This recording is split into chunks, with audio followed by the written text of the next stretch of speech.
वन्देऽहं श्रीगुरू श्रीयुतापदकमलं श्रीगुरुं वैष्णवांश्च श्रीरूपं साग्रजातं सहगणा रघुनाथावितं तं सजीवं साद्वैतं सावधूतं परिजनसहितं कृष्णचैतन्यदेवं श्रीराधाकृष्णपदां सहगणा ललिता श्रीविशाखावितं च अज्ञानतिमिरन्दस्य ज्ञानञ्जनशलाकया चक्षुरुन्मिलितं येन तस्मै श्रीगुरुवे नमः।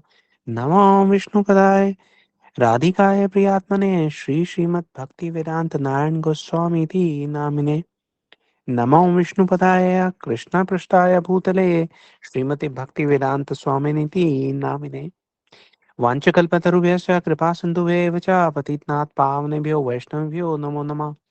नमो महावदन्याय कृष्णा प्रेम प्रदायते कृष्णाय कृष्ण चैतन्य नामने गौर अतिविशे नमः। हे कृष्ण करुणा सिंधु दीनबंधु जगतपते गोपिशा गोपिका कांत राधा कांत नमस्तुते। तप्त कंचन गौरंगी राधे वृंदावनेश्वरी वृषभानुसुते देवी प्रणमामि हरिप्रिये। जय श्री कृष्ण चैतन्य प्रभु नित्यानंदा श्री अद्वैत गदाधर शिवासादि श्री गौर भक्त वृंदा। हरे कृष्ण कृष्ण कृष्ण हरे हरे हरे राम राम राम हरे हरे। सर्वप्रथम मैं अपनी दीक्षा गुरु नित्य लीला प्रविष्टा श्री श्रीमद् भक्ति वेदांत नारायण गोस्वामी महाराज जी के अभय चरण कमलों में अनंत कोटि दंडवत प्रणाम ज्ञापन करता हूँ। उनकी अहेतु की कृपा की वांछा करता हूँ। तत्पश्चात मैं अपने शिक्षा गुरु नित्य लीला प्रविष्टा श्री श्रीमद् भक्ति वेदांत स्वामी महाराज शिला प्रभुपाद के अभय चरण कमलों में अनंत कोटि दंडवत प्रणाम ज्ञापन करते हुए उनकी अहेतु की कृपा की वांछा करता हूँ। तत्पश्चात हमारे साथ जुड़े हुए सब वैष्णवियों के चरणों में यथायोग्य प्रणाम स्वीकार हो।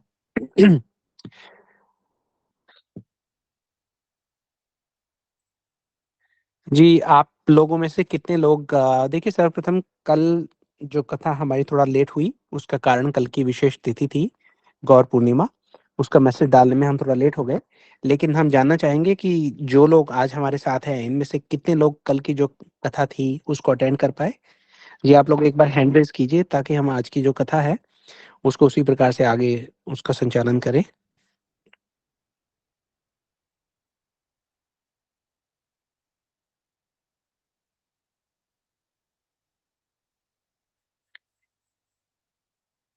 जी, ओके, अच्छा। जी, ठीक है, आप अपने हैंड्स डाउन कर लीजिए। हमें अंदाज़ा लगे हम फिर आज की कथा उसी प्रकार से करेंगे जिससे आपको थोड़ा-सा चैतन्य महाप्रभु के बारे में भी सुनने को मिले। उनकी कथा का भी श्रवण लाभ आप प्राप्त कर सकें। कथा आरंभ करते हैं। अगर आपको याद हो तो पिछले सत्र में हमने देखा था कि भगवान ने विश्वामित्र जी से वामन अवतार की कथा सुनी। अपने ही अवतार की कथा सुनी भगवान ने। भगवान ने कहा विश्वामित्र जी से कि बताइए इस वन में क्या हुआ था, क्या विशेष कथा है? तो विश्वामित्र जी ने वामन अवतार जी की पूरी कथा उनको सुना दी। हमने भी सुन ली। अब हम इसको थोड़ा-सा तात्पर्य समझने का प्रयास करते हैं। हमने देखा कि विश्वामित्र जी कितने बड़े तपस्वी हैं, है ना? और उनका सबसे बड़ा तप है सत्य वचन। भगवान राम ने अपने आग्रह करके विश्वामित्र जी से केवल कथा ही नहीं करवाई है, अपितु हमारा विश्वास स्थापित भी करवाया है। क्यों? क्योंकि विश्वामित्र जी जो हैं वो सत्य बोलते हैं, है ना? देखिए इसका कारण भी समझते हैं हम। इस संसार में जो भगवत प्रेम है, वो कोई सरल वस्तु नहीं है, बहुत दुर्लभ वस्तु है। ज़्यादातर लोग अगर आप उनको कहेंगे और आप ये अपनी रोज़मर्रा के जीवन में अनुभव भी करते होंगे कि अगर आप किसी से कहें कि भगवान के लिए थोड़ा-सा तप, थोड़ा-सा कष्ट, थोड़ा-सा बलिदान, है ना? अगर सैक्रिफाइस थोड़ा-सा करना पड़ जाए तो अधिकांश लोगों को ऐसा लगता है वो बहुत कठिनाई हो गई। जीवन उनका कठिनाइयों से भरा रहेगा, लेकिन भगवान के लिए अगर उनको थोड़ा-सा कुछ करना पड़ जाए तो उसको वो विशेष कठिनाई का अनुभव करते हैं वो फिर। बलि महाराज की जो कथा है वो हमें ये बताती है, हमने सुना, हमने देखा कि असुरों के जो गुरु हैं शुक्राचार्य जी, भरी सभा में बलि महाराज को वो आदेश दे रहे हैं। वो कहते हैं सावधान बलि, बलि जी भी रुक जाते हैं, सारी उनकी सेना है, राजघाट है, बादलों के पीछे छुप के देवता भी खड़े देख रहे हैं कि भाई क्या हो रहा है, क्या नहीं हो रहा। बलि कहते हैं कि क्या हुआ गुरुदेव आपने क्यों रोक दिया? शुक्राचार्य जी आगे बढ़ते हैं और उनको देख रहे हैं वामन जी को बड़े ध्यान से और वो कह रहे हैं बलि ये विष्णु है, ये यहाँ पर तुम्हारा सब कुछ हड़प करने आया है। तुम्हारे सब सारे जो ऐश्वर्य है, तुम्हारे जो भोग हैं, सब चले जाएँगे भाई। इसको कुछ मत देना। लेकिन बलि महाराज जी उनकी बात नहीं सुनते। बलि महाराज जी कहते हैं कि अगर ये विष्णु हैं, तो मैं इनके चरणों में सब कुछ अर्पित करने के लिए तैयार हूँ, है ना? वो ये बता रहे हैं कि इस संसार के लोग पूजा करते हैं भगवान की, यज्ञ कर रहे हैं भगवान को प्रसन्न करने के लिए, लेकिन भगवान को प्रसन्न इसलिए कर रहे हैं ताकि वो अपनी प्रसन्नता भगवान से निकाल सकें। यहाँ पे बलि महाराज ये कह रहे हैं कि हम वास्तव में प्रसन्न तभी होंगे जब हमारे प्रयासों से भगवान प्रसन्न होंगे। आप ध्यान कीजिए कि अगर हम देखते हैं तो हमारे जीवन में भी हमें भगवान की ओर बढ़ने से हमारी जो आसुरी भोग वृत्ति है वही रोकती है। वो ये कहती है, अरे भक्ति में जाओगे तो तुम्हारे सब भोग चले जाएंगे, सारा ऐश्वर्य चला जाएगा, तुम मौज मस्ती उतनी नहीं कर पाओगे, कहाँ भक्ति में लग गए, ये कोई उम्र है भक्ति करने की, सीरियस मत हुआ करो, कभी कभी भक्ति कर लिया करो, रोज रोज भक्ति ठीक नहीं है। ऐसी ऐसी बातें हमें सुनने को मिलती है। अब ये जो भोग, ये जो ऐश्वर्य है, इनसे जो आसक्ति हमें हो गई है, वही हमारी बाधा है। वो हमारे और भगवान की भक्ति के बीच में खड़ा हुआ है, हमारा वो जो आसक्ति है इससे। अब भगवान यहाँ पे जो ये कथा की भगवान ने, क्योंकि भगवान के हर कार्य के पीछे उद्देश्य होता है, यहाँ भगवान ने हमें बातों बातों में एक आश्वासन दिया है। बातों बातों में भगवान ने हमें बहुत बड़ा आश्वासन दिया है। भगवान हमें ये सिखा रहे हैं कि अगर हम भगवान के लिए इस जड़ जगत की दो चार नश्वर वस्तुएं भी छोड़ेंगे, तो भगवान हमें चित्त जगत की 100 अनश्वर वस्तुएं प्रदान करेंगे। और इस कथा का वाचन किससे करवाया है? विश्वामित्र जी से, है ना? विश्वामित्र जी कौन है? विश्वामित्र जी वो हैं जिनके बारे में वशिष्ठ जी ये कहते हैं कि सूर्य का तेज अगर बढ़ा हुआ प्रतीत हो रहा है और चंद्रमा का जो प्रकाश है उसकी शीतलता में और अधिक वृद्धि हुई है, तो उसका कारण है क्योंकि ये सूर्य और ये चंद्रमा प्रसन्न है। किस बात से प्रसन्न है? क्योंकि ये सूर्य और चंद्रमा प्रसन्न है विश्वामित्र जी की तपस्या से। इसका अर्थ ये हुआ कि विश्वामित्र जी कोई झूठ तो बोल ही नहीं सकते ना, असत्य का तो कोई मतलब ही नहीं है। और वो वामन अवतार की पूरी कथा कह रहे हैं कि बलि महाराज ने अपना राज्य दे दिया, लेकिन उसके बदले में भगवान ने सूतर लोक का जो पूरा राज्य था वो उनको सदा सदा के लिए दे दिया। ना किसी से लड़ाई, ना किसी से झगड़ा, ना उसके जाने का खतरा। स्वर्ग से हजारों गुना ज्यादा ऐश्वर्य वहां पे है। हम्म। तो विश्वामित्र जी जब बोल रहे हैं तो हम समझ गए कि बलि महाराज की कथा से मिलने वाली जो सीख है वो 100% सत्य है, सदा सदा के लिए सत्य है। और ये कथा भगवान ने हमारे कल्याण के लिए ही पूछी है। अब वहां से आगे बढ़ते हैं तो हम भी आगे चलते हैं। अब राम और लक्ष्मण जी पूछते हैं विश्वामित्र जी से कि भाई, क्योंकि गंगा जी के पास से जा रहे हैं ना, तो कहते हैं गंगा जी की प्राकट्य की कुछ कथा बताइए। अब आज का हमारा जो विषय रहेगा वो है गंगा जी के प्राकट्य की कथा, जिस प्रकार से विश्वामित्र जी ने बताई राम जी को और लक्ष्मण को। और उसके साथ हम आपको एक और कथा कहेंगे। देखिए, वामन जी के चरणों से ब्रह्मांड की सतह जो है वो उसमें छेदन हो गया था। वहां से जो गंगा जी थी वो इस जगत में आई। ये सब कथा जो है ये आपने सुनी हुई है, इसे भी हम कहेंगे, थोड़ी देर रुक के कहेंगे। लेकिन आज हम एक और विशेष कथा कहेंगे, क्योंकि कल का जो दिवस था वो गौर पूर्णिमा का दिवस था।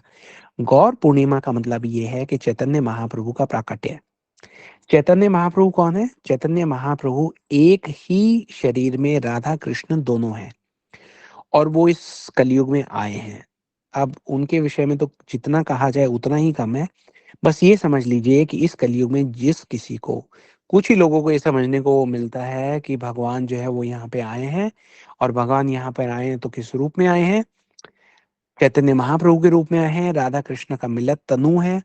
जो इस बात को जान जाता है, आप ये समझ लीजिए उसके सारे करोड़ों करोड़ों जन्मों के जो दुख हैं वो अब समाप्ति की ओर बढ़ रहे हैं। ठीक है? तो ये सब सारी कथा तो आपने कल गौर पूर्णिमा के अवसर पर सुनी होगी। आज तो हम आपके लिए कुछ गूढ़ रहस्य जो है वो प्रकट कर रहे हैं। जैसा हमने कहा कि गंगा के प्राकट्य की कथा आपने खूब सुनी होगी, सुनाई होगी। एक कथा चैतन्य महाप्रभु जो है वो अपने छात्रों को सुना रहे हैं। चैतन्य महाप्रभु जब आए थे, अपनी लीला कर रहे थे, तो कुछ समय के लिए वो एक गुरुकुल चलाते थे, जिसमें उनके जो छात्र थे वो आते थे, उनको बड़े सारे वो भेद जो है वो बताते थे। तो छात्रों से वो प्रश्न पूछते हैं कि भाई, गंगा जी के तट पर हम बैठे हैं, आप बताइए गंगा जी कैसे प्रकट हुई?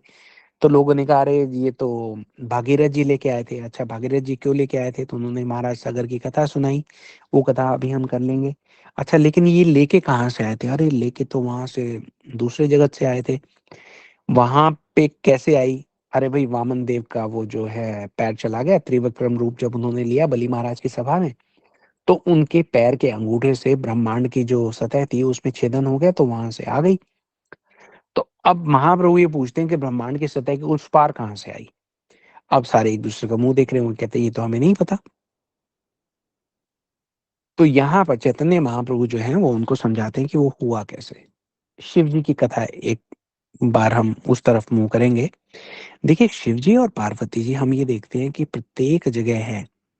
इसका मतलब है हमारे जिस प्रकार से किसी भी व्यक्ति के माता पिता अपनी संतान के लिए जो भी मार्ग खुलता है उसके द्वार को खोल कर खड़े हो जाते हैं, उसी प्रकार से हम ये देखते हैं कि शिव जी और पार्वती जी जो है हमारे कल्याण का मार्ग सदैव सदैव प्रशस्त कर रहे हैं। आप देखिए राम कथा हम तो सुनते आ रहे हैं। पार्वती जी ने 9 प्रश्न पूछे शिव जी से। 9 प्रश्न जो है ये 9 दिवसीय कथा होती है। जहां भी हम देखते हैं कि जहां राम कथा होती है अक्सर 9 दिन की होती है। उसके अलावा श्रीमद् भागवतम के मूल में भी कौन है? श्रीमद् भागवतम के मूल में भी शिव जी हैं। शिव जी ने सुनाई थी पार्वती जी को अमरनाथ में ये कथा पूरी की पूरी 1 हफ्ते तक। तो हम देखते हैं कि भागवत सप्ताह होता है, श्रीमद् भागवतम के मूल में भी यही है। उसके बाद हम अनंत संहिता में देखते हैं कि पार्वती जी शिव जी से दोबारा पूछती हैं कि इनका कोई विशेष रूप भी है, मुझे पता लगा एक सीक्रेट है, वो हर एक किसी को नहीं पता लगता, वो क्या है? वहां पर जो है पार्वती जी को सुनाने के लिए शिव जी जो है वो गौर कथा करते हैं। तो हम ये देखते हैं राम कथा हो तो शिव जी और पार्वती जी हैं, कृष्ण कथा हो तो फिर शिव जी और पार्वती जी हैं, गौर कथा के मूल में भी पार्वती जी और शिव जी हैं। तो कथा कथा कथा पूरा परिवार कथा करता है, कीर्तन करता है, संकीर्तन करता है। संकीर्तन का मतलब है सब सारे मिलके कीर्तन करते हैं। अब ये जो बात हुई कथा की, कीर्तन की, संकीर्तन की, तो एक बार की बात है कि शिव जी जो है वो कैलाश पर भगवान का जो है नाम जप रहे हैं। अब नाम जपते जपते उनके अंदर ऐसा दिव्य उन्मादन आता है, कीर्तन करते करते नृत्य करने लगते हैं, भगवान के नाम का जाप कर रहे हैं, जोर जोर से महामंत्र का उच्चारण कर रहे हैं। हरे कृष्ण कृष्ण कृष्ण हरे हरे, हरे राम राम राम हरे हरे। अब इतना नृत्य करने लगते हैं, भगवान के नाम में गुम हो गए हैं। नारद जी तक आवाज जाती है, नारद जी भागकर वहां आते हैं। वो देखते हैं अरे शिव जी क्या नृत्य कर रहे हैं। और उनके मुख से भगवान के नाम का जो श्रवण करते हैं नारद जी, वो भी अपनी वीणा बजाने लगते हैं, वो भी साथ में उनके नृत्य करने लगते हैं। एकदम अद्भुत आनंद आ रहा है वहां पे। अब ये सुन के गणेश जी आ जाते हैं। गणेश जी देखते हैं अरे शिव जी आए हुए हैं, नारद जी हैं, ऐसे हो रहा है। गणेश जी भी अपनी मृदंग उठा लाते हैं और वो उनको ज्वाइन कर लेते हैं। बहुत अलौकिक कीर्तन होता है। अब ये जो कीर्तन है, आपको पता है कि महामंत्र क्या है ना? भगवान का जो हम आर्द्र भाव से भगवान को जब पुकारते हैं, तो ये जो ध्वनि है इस कीर्तन की, इसी में इतना सामर्थ्य है कि ये सब ब्रह्मांडों की सतहों को भेद कर गोलोक धाम तक जा सकती है। तो जी ये पहुंच गई। शिव जी, नारद जी, गणेश जी सब लगे हुए हैं, हरे कृष्ण कृष्ण कृष्ण हरे हरे, हरे राम राम राम हरे हरे। अब गोलोक धाम तक की आवाज पहुंचती है, भगवान जो है वो बेचैन होने लगते हैं। मेरे भक्त मुझे बुला रहे हैं, मेरे भक्त मुझे बुला रहे हैं। हम्म। अब वो खुद को रोक नहीं पाते। महामंत्र की जो ध्वनि है वो एक रस्सी की तरह है, भगवान को पकड़ के अपनी ओर खींच लेती है। अच्छा, अब वहां पर भगवान पहुंचते हैं तो देखते हैं हो क्या रहा है जी कैलाश में। शिव जी हैं, नारद जी, गणेश जी हैं, पूरा परिवार है लगा हुआ है। अब जब भगवान अपने इतने प्रिय भक्तों को अपने प्रेम में विभोर होकर नाचते देखते हैं, तो उनको इतनी प्रसन्नता होती है, उनको समझ में नहीं आता कि वो क्या करें। उनके नेत्रों से प्रेम के अश्रु बह रहे हैं। ये जो अश्रु हैं ये प्रेम ही है ना? साक्षात प्रेम, भगवान के रोम रोम से प्रेम फूट फूट कर बह रहा है। देखते देखते भगवान स्वयं प्रेम की धारा में परिवर्तित हो जाते हैं वहां पे। इतने में ब्रह्मा जी को भी खबर लगती है, ब्रह्मा जी भी आते हैं, बोले मैं भी चलूं, मैं भी चलूं।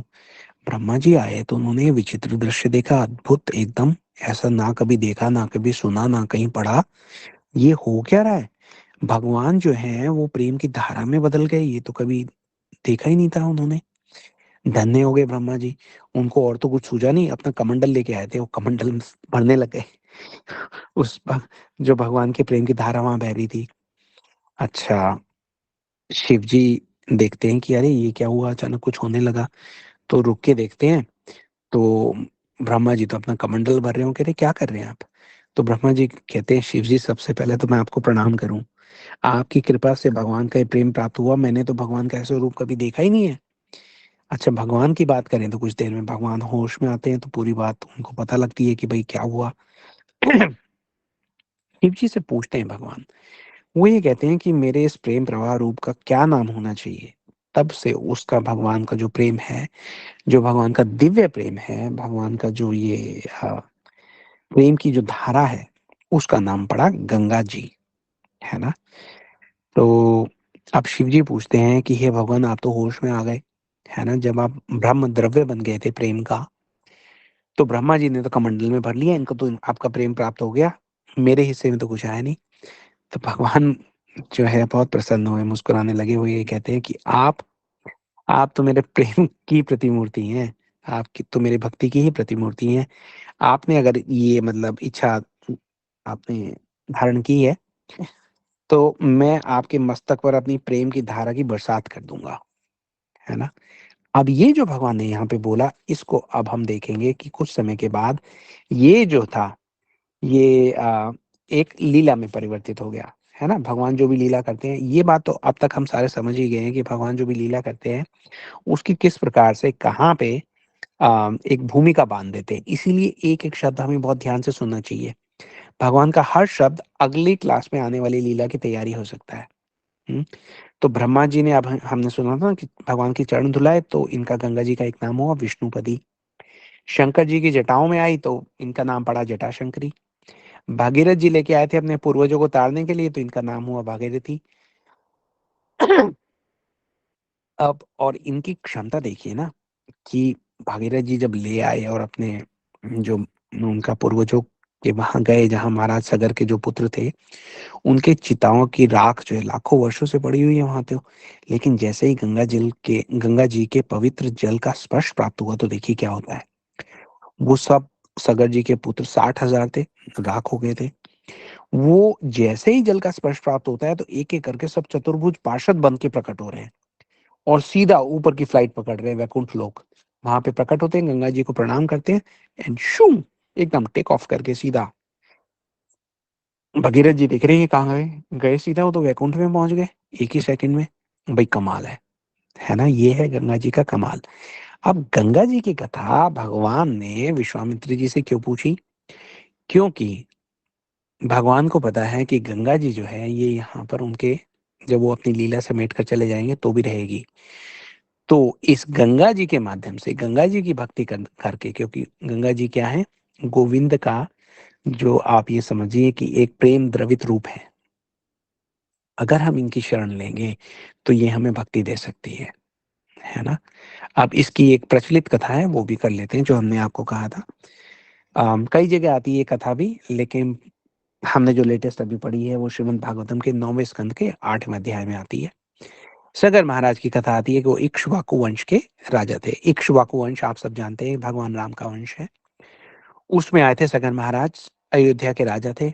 सगर महाराज जी की 2 पत्नियाँ थी। एक थी केशली, उनका एक पुत्र था असमंजस और दूसरी जो पत्नी थी अम, सुमति। सुमिति के 60,000 पुत्र थे, 60,000। अब सगर महाराज ने एक बार अश्वमेध यज्ञ का आयोजन किया। यज्ञ का जो घोड़ा था वो छोड़ा गया। अब यहाँ पे क्या हुआ, इंद्र ने थोड़ा-सा गड़बड़ी कर दी। इंद्र जी ने वो यज्ञ का घोड़ा जो था, जैसे ही लोगों की नज़र हटी उसको चोरी कर लिया और ले जाकर कपिल मुनि के आश्रम में रख दिया। अब ये जो 60,000 पुत्र थे, जो इनके साथ निकले थे, उन्होंने कहा, "अरे! हमारे जो यज्ञ का अश्व है, घोड़ा है, वो कहाँ गया भाई? देखो, देखो, देखो। अम, ज़मीन निगल गई या आसमान उगल गया, क्या हुआ?" तो ज़मीन पे कोई उनका अंश नहीं, कहीं दिख नहीं रहे। तो इस चक्कर में उन्होंने काफ़ी सारी धरती को खोद भी दिया, मिट्टी हटाई, देखने लगे। तो जहाँ-जहाँ उन्होंने धरती को थोड़ा-सा उनका शोधन किया, खोदा, वहाँ पे जब जल भरा तो उसे अब हम सागर कहते हैं क्योंकि सगर के पुत्रों ने ये किया था। अब चले खैर वो घोड़े को ढूँढते-ढूँढते यज्ञ के पहुँचे कपिल मुनि के आश्रम में। कपिल मुनि के आश्रम में जाके वो देखते हैं कि कपिल मुनि तो अपने तप में लीन हैं, उनको तो पता ही नहीं क्या हो रहा है उनके आस-पास। लेकिन वहाँ पे जो घोड़ा है वो बंधा हुआ है। अब वो लोग ये सोचने लगे कि अरे! इन्होंने लगता है हमारा घोड़ा पकड़ लिया, है ना? बड़ा क्रोध आया उनको, एकदम क्रोधित हो गए थे, तो कपिल मुनि जो वहाँ बैठे हुए थे, उनकी ओर वो उस क्रोध की आप ये समझिए कि एक आपराधिक धारणा लेकर आगे बढ़े।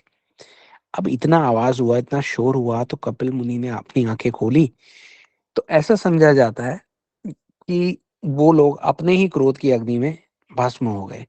साधु के पास आप जो भाव लेके जाओगे वो पूर्ण हो जाएगा। इतना उनके अंदर भयंकर क्रोध था कि वो प्रकट हो गया और इतना भयंकर था वो कि उसकी अग्नि में वो सारे के सारे जो हैं वो जल गए।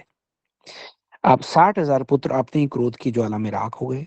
कपिल जी ने कहा, चलिए इन्हीं की संपत्ति थी ये क्रोध, इस क्रोध ने इनको जला दिया, क्या किया जा सकता है? अच्छा, अब ये 60,000 पुत्र जो है गुम हो गए, यज्ञ का जो घोड़ा है वो कहीं मिल नहीं रहा, खबर पहुँची, तो असमंजस जी जो थे, उनका एक पुत्र था, उसका नाम था अंशुमन।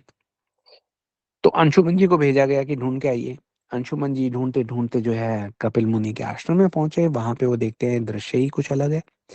यज्ञ का जो घोड़ा है वो आराम से वहाँ पे बंधा हुआ है, कपिल मुनि वहाँ पे बैठे हुए हैं और ऐसा लग रहा है कि वो जो 60,000 शव की राख थी वो वहाँ पर इकट्ठी पड़ी हुई है। अब अंशुमन जी जो थे वो थोड़े संतों के सेवक थे। उनको पता था प्रॉपर एटिकेट क्या है, शिष्टाचार क्या है। दीन भाव लेकर एक आदर सत्कार की भावना के साथ वो प्रार्थना करने लगे कपिल जी की।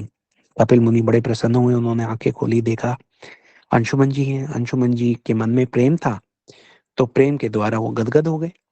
कपिल मुनि बहुत प्रसन्न हुए, उन्होंने कहा कि देखिए ये यज्ञ का अश्व जो है ये आप वापस लेके जा सकते हैं, ये मेरे किसी काम का नहीं है। और ऐसा कह के कपिल मुनि जो है वहाँ से चलने लगे। लेकिन उन्होंने देखा कि अंशुमन जी जो हैं उन्होंने प्रणाम किया, उनको दंडवत किया लेकिन गए नहीं, वहीं खड़े रहे।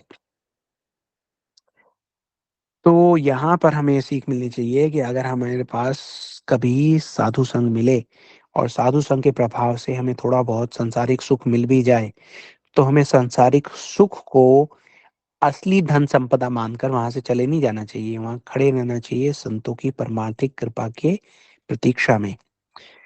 अंशुमन जी भी खड़े हैं। आप समझ गए कपिल मुनि कि ये अपनी परीक्षा में उत्तीर्ण हुए, है ना? क्योंकि देखिए यज्ञ जो किया जा रहा था, जिसका घोड़ा पकड़ने के चक्कर में ये सब सारा हो गया, वो यज्ञ तो सांसारिक सुख, भौतिक लाभ के लिए होता है नॉर्मली, लेकिन असली जो लाभ है, जैसा हमने कहा पारमार्थिक लाभ जो है, वो संतों के आशीर्वाद में निहित होता है। तो अब कपिल जी जब प्रसन्न हो गए तो समझ गए कि ये जो व्यक्ति है, ये सांसारिक सुख, भौतिक लाभ के चक्कर में नहीं है। ये अपने भाइयों का कल्याण चाहते हैं, उनका उद्धार करना चाहते हैं। वो ये कहते हैं कि देखिए आप एक काम कीजिए कि गंगा जी के जल से अगर इनको स्नान कराया जाए, इनकी राख को स्पर्श भी किया जाए, तो इनके द्वारा किया गया अपराध जो है क्षमा हो सकता है, इनका उद्धार हो सकता है। ये उपाय मैं आपको बता सकता हूँ। तो अंशुमन जी बहुत प्रसन्न हुए, उन्होंने बहुत-बहुत धन्यवाद दिया। घोड़े को लेके वापस पहुँचे हैं जी, उनका यज्ञ पूरा हुआ है। अंशुमन जी को फिर राजा बनाया गया है। जब तप किया अंशुमन जी ने बड़ा, उन्होंने कहा कि भाई किस प्रकार से गंगा जी यहाँ पे आएँगी, है ना? वो तो आध्यात्मिक जगत में है। उन्होंने बड़ा प्रयास किया, बात नहीं बनी। अंशुमन जी के पुत्र हुए दिलीप जी, कहानी लंबी है, अब मैं शॉर्ट कर रहा हूँ। उन्होंने बड़ा प्रयास किया, जप तप किया लेकिन उनकी भी बात नहीं बनी। भगीरथ जी हुए, उन्होंने बहुत बहुत प्रयास किया, उनकी बात बन गई, है ना? गंगा जी जो है वो उनके सामने प्रकट हुई, बोली भई क्या बात है? उन्होंने कहा कि देखिए माते मैं चाहता हूँ कि आप यहाँ पे आएँ। बोला क्यों? तो भागीरथ जी कहते हैं कि मेरे पूर्वजों का कल्याण हो जाएगा, मेरी आपसे बहुत विनम्र प्रार्थना है, करबद्ध।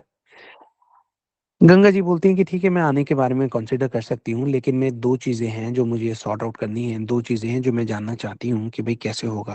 मैंने कहा आप मुझे बताइए।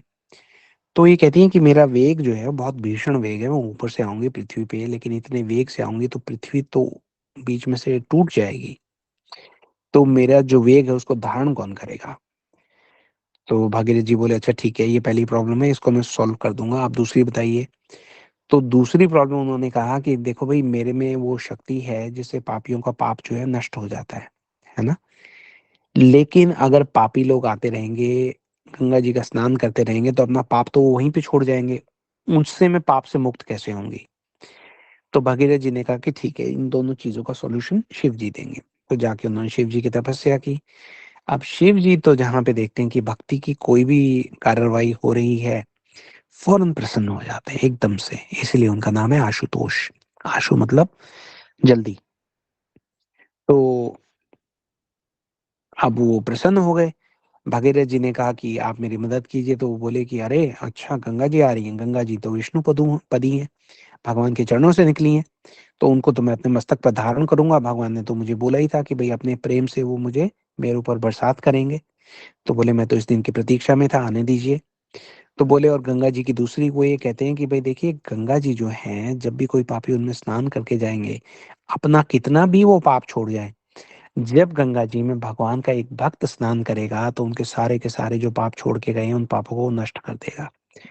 गंगा जी बहुत प्रसन्न हुई, बोले, "अरे! भक्त लोग जो हैं, वो मेरे जल में स्नान करेंगे, तो फिर तो I am ready to come, मैं आने के लिए तैयार हूँ।" अब वो आई, शिव जी ने अपने मस्तक पर उनको धारण किया, पूरी गंगा जो है उनकी जटाओं में समा गई। भागीरथ जी बोले, "अरे! जटाओं में समा गई भाई गंगा जी आपके तो शिव जी, आप मुझ मेरे पे कृपा कीजिए, दया कीजिए, मेरे पूर्वजों का उद्धार कैसे होगा?" भगवान शंकर ने अपनी एक जटा निकाली और उसमें से जो गंगा जी जो हैं, वो निकल कर पृथ्वी पर प्रकट हुई। भागीरथ जी बोले कि आइए आप जल्दी आइए, आप मेरे पीछे-पीछे। भागीरथ जी आगे-आगे, गंगा जी पीछे-पीछे। अब अचानक क्या होता है, भागीरथ जी चल रहे हैं और गंगा जी पीछे आ रही हैं, तो अचानक गंगा जी जो है वो गायब हो गई। मिली नहीं रही। भगीरथ जी ने कहा ये क्या हुआ? इतनी मेहनत, इतना सब, कितने जन्म लग गए, कहाँ गई? पीछे गए तो देखे एक मुनि बैठे हुए हैं, तो उनसे प्रार्थना करते हैं। बोले कि आप मेरी कुछ मदद कर सकते हैं? वो मुनि है जानु मुनि। अब जो जानु मुनि वहाँ बैठे हुए हैं, वो ये कहते हैं क्या बात है? वो ये कहते हैं गंगा जी आ रही थी, कहाँ गई? तो जानु मुनि वो उनको बताते हैं कि देखिए वो इतने तेज़ वेग से आ रही थी कि मैं यहाँ पे बैठा हुआ भगवान का ध्यान कर रहा था, मेरा सारा कमंडल, मेरा सारा अर्चन बहा के ले गई। तो मुझे बड़ा क्रोध आया और क्रोध में मैंने पूरी गंगा को पी लिया। अब भागीरथ जी ने कहा ये क्या हो गया? हैं? जन्म-जन्म बीत गए, हमें यहाँ पे गंगा जी को लाते हुए, सो नियर येट सो फार, अब मैं क्या करूँ? तो जानु मुनि से बहुत प्रार्थना करते हैं, तो जानु मुनि कहते हैं कि ठीक है, वो अपने कान से गंगा जी को प्रकट करते हैं। आप लोग शायद जानते भी होंगे उस दिवस को जानु सप्तमी के दिवस पे मनाते हैं, जो नवदीप धाम है ना? जहाँ पे भगवान चैतन्य महाप्रभु प्रकट हुए, कोलकाता के पास है। वहाँ पर जो नवदीप का मतलब है 9 द्वीप। ये जो 9 द्वीप हैं, ये भगवान की नवविधा भक्ति के संकेत हैं। तो वहाँ पर जानु द्वीप को जो है वो वंदनम का प्रतीक माना जाता है ना? तो देखिए फिर गंगा जी जो हैं वो आती हैं। हम उम, सारा हमने बताया ही कि भई किस प्रकार से जो भागीरथ जी हैं, गंगा जी को लेके जाते हैं, अपने पूर्वजों का उद्धार करते हैं। लाखों वर्षों से वहाँ बैठे हुए हैं इस प्रतीक्षा में। भगवान की प्रेम की धारा शिव जी के द्वारा बहाई गई, उन तक पहुँची और उनका कल्याण हो गया, उनको भगवान के धाम की प्राप्ति हो गई। तो हम देखते हैं कि भगवान कितने तरीकों से हमारी भक्ति को उन्नत करने के उपाय बना-बना कर हमें दे रहे हैं। हुँ? वाल्मीकि जी ने अपने ध्यान में देखा कि राम जी ने पूछा विश्वामित्र जी से गंगा जी की कथा के बारे में, वाल्मीकि जी बहुत प्रसन्न हुए, उन्होंने अपनी रामायण में इसका उल्लेख किया। उल्लेख इसलिए किया, ये सोच के किया वाल्मीकि जी ने कि एक दिन, अब इस बात को आप ध्यान से सुनिए, कि एक दिन हम सब टेक्नोलॉजी का यूज़ करते हुए रोज़ इकट्ठे होंगे, भगवान की कथा करेंगे। जो भगवान की कथा है, वो भी एक गंगा की तरह है, गंगा की धारा की तरह है, ये बात शिव जी ने बोली है पार्वती जी को। तो एक दिन जब हम सब की भक्ति की यात्रा जो है, भगवान की कथा के तट पर पहुँचेगी और गंगा की धारा की शरण माँगेगी, भगवान की कथा की धारा की शरण माँगेगी, तो हम भी अपने-अपने अपराधों की जो अग्नि है, उसको शांत करने के लिए भगवद गीता में संलग्न होने का प्रयास करते हुए इस धारा में प्रवेश करेंगे। हुँ। लाखों जन्म बीत गए, हमने देखा लाखों वर्षों से जो की चिता की राख थी वो प्रकट हो रही थी। लाखों करोड़ों जन्म बीत गए, हम तक भगवान की कथा की जो गंगा की धारा है, वो पहुँचते-पहुँचते इस जन्म में हम बहुत भाग्यशाली हैं कि शिव जी की कृपा से एक लटा उन्होंने खोल दी है, उससे गंगा जी की धारा बह रही है। दूसरी धारा, शिव जी जो है वो कथा का जो बहाव है हमारी ओर कर रहे हैं, हम उसको सुन पा रहे हैं। ये जो भगवान की कथाएँ हैं, इससे हम सराबोर हो जाएँ, इसमें रोज़ भर-भर के स्नान करें, अपने पापों से स्वयं को मुक्त करें। भगवान ने ये सब सारे उपाय हमारे कल्याण के लिए ही किए हैं। विश्वामित्र जी से जब उन्होंने कथा पूछी कि वामन अवतार की कथा बताइए, तो हमें ये सीख मिली कि अगर हम थोड़ी-सी हिम्मत करें और अपने जीवन में भगवान के लिए थोड़े से बलिदान करना शुरू करें, हम क्या दे सकते हैं भगवान को? एक समय ही हमारे पास, वो भी भगवान का दिया हुआ, उसी को भगवान को अगर हम दे सकें, थोड़ा-सा समय निकालिए भगवान के लिए, भगवान हमें उसके बदले में बहुत कुछ दे देंगे, है ना? प्रसन्न होकर बहुत कुछ दे देंगे। गंगा जी की कथा करवाई भगवान ने विश्वामित्र जी से, लेकिन वो कथा हम तक पहुँचने से पहले शिव जी ने पार्वती जी को एक बात कही थी। जब ऐसा कहा हमने सुना, अरे वाह! सुनने में तो बहुत अच्छा लगा। आज समझ में आया कि 20 क्लास पहले जो शिव जी ने कहा था पार्वती जी से कि पार्वती जी, अब आप एक गंगा की धारा बहा रहे हो यहाँ पे। जो गंगा की धारा है वो तो गंगोत्री से निकलती है और गंगा सागर में जाकर विलीन हो जाती है। लेकिन ये जो कथा की धारा है, ये जगह-जगह जाएगी, ये हर जगह जाएगी, ये हर उस हृदय में जाएगी, जिसमें लाखों वर्षों से चिता की राख जो है, वो सुलग रही है। ये जाकर उस चिता की राख को मुक्ति प्रदान करेगी, भक्ति प्रदान करेगी, भक्ति का स्वरूप प्रदान करेगी, भगवान के लोक का वास प्रदान करेगी। तो आप लोगों से यही हाथ जोड़कर प्रार्थना है कि भगवान ये सब सारी अपनी जो लीला है, अपनी जो कथाएँ हैं, वो हमारे कल्याण के लिए छोड़ कर गए हैं। हम रोज़ इनको हाथ जोड़कर इनका स्वागत करें, अपने जीवन में इनका इनका संचार करें, अपने जीवन को सफल बनाएँ। जी, इसी प्रार्थना के साथ गुरु वर्ग से आशीर्वाद की कामना करते हुए मैं अपनी वाणी को विराम देता हूँ। आप सब लोगों का यहाँ पे आने के लिए, अपना कीमती समय देने के लिए बहुत-बहुत धन्यवाद। आशा ये करते हैं कि इन कथाओं को अगर आप ध्यान से सुनेंगे, गंभीरता से सुनेंगे, तो इसमें वो शक्ति है जो हम सोच नहीं सकते। हमारे जीवन को किस प्रकार से परिवर्तित किया जा सकता है। हमें बहुत प्रसन्नता होती है जब कुछ सदस्य जो है वो ये बताते हैं कि वो परिवर्तन अपने जीवन में ला रहे हैं। प्रेरणा मिलती है, हमें देखने को मिलता है कि अगर इनके साथ हो सकता है तो हमारे साथ भी हो सकता है। बस इनके अंदर जो सिंसियरिटी है, जो एक सत्यनिष्ठता है, भगवान की कथा के प्रति श्रद्धा है, जो विश्वास है, उसके साथ हम इन कथाओं का पालन करें और भगवान की कृपा का भरपूर लाभ उठाएँ। आज हमारे साथ आने के लिए, यहाँ जुड़ने के लिए आपका बहुत-बहुत आभार, साधुवाद, धन्यवाद। अगर आप लोग कुछ कहना चाहें, कोई टिप्पणी हो, कोई प्रश्न हो, तो आप हाथ उठा सकते हैं। अदरवाइज़ हम अपनी कथा को यहीं पे विराम देंगे और आपसे कल दोबारा भेंट करेंगे। आज के लिए इतना। हरे कृष्णा, जय श्री राम, जय श्री राधे। हरे कृष्णा। हरे कृष्णा प्रभु जी, दंडवत प्रणाम। दंडवत प्रणाम आप दीदी। सबके हरे कृष्णा। पायल कथुरिया दीदी, आपका कोई प्रश्न या सुझाव? हरे कृष्णा प्रभु जी, दंडवत प्रणाम। दंडवत प्रणाम हरे दीदी। कृष्ण दीदी। प्रभु जी, अभी ना कुछ थोड़े टाइम पहले, मतलब 1 वीक ही हो गया होगा, तो जी। श्रील गुरुदेव की ना भागवत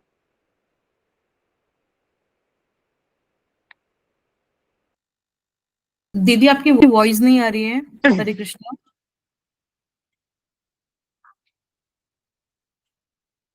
हरे कृष्णा पायल दीदी।